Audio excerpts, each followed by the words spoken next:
The next week we felt overjoyed and the shadow of death fell away from our homes. Bellies were full, and even then the water of the well got its ambrosia-like sweetness back. I thought it might have been just long enough without it that you could feel the glory of life in every sip. Sunday came as it always does. This time church was full and people were talking like it was all over. The only person still looking thin and alert like a coyote in a trap was Beck. No matter how many times I had talked to him, he still seemed to think that something was coming for his daughter. He had been here since Friday, praying to God to take him instead.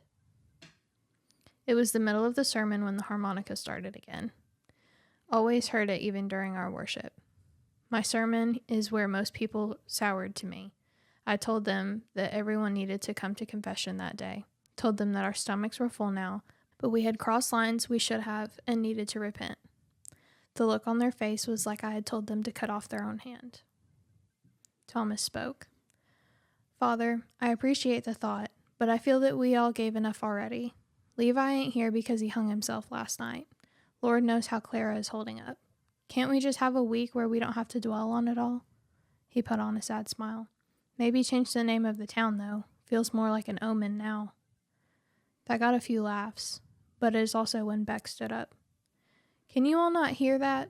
The Pale Rider is on his way back, and you want to make jokes? Now that is not kindly, Beck. What's gotten into you? Thomas's face showed enough confusion for the lot of us. The rest of the day was somber, but the real problem wasn't until Saturday, when the harmonica stopped and the stranger came to town again. Entering the church as he started in. Now, Father, I have a question for you. The devil in the church. Not good. No. I was taken aback for a moment. Yes, my son. How many sins does it take to go to hell? Without Christ, 1. With him, more than you could ever commit. He laughed and continued like I said nothing.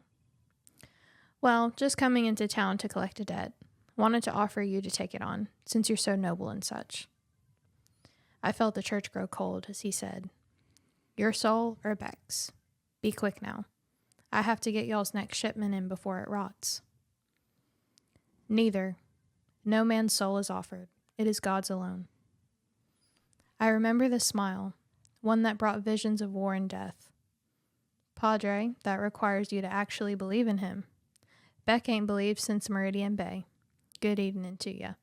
And remember, what happens next is because you were too proud to give me my due.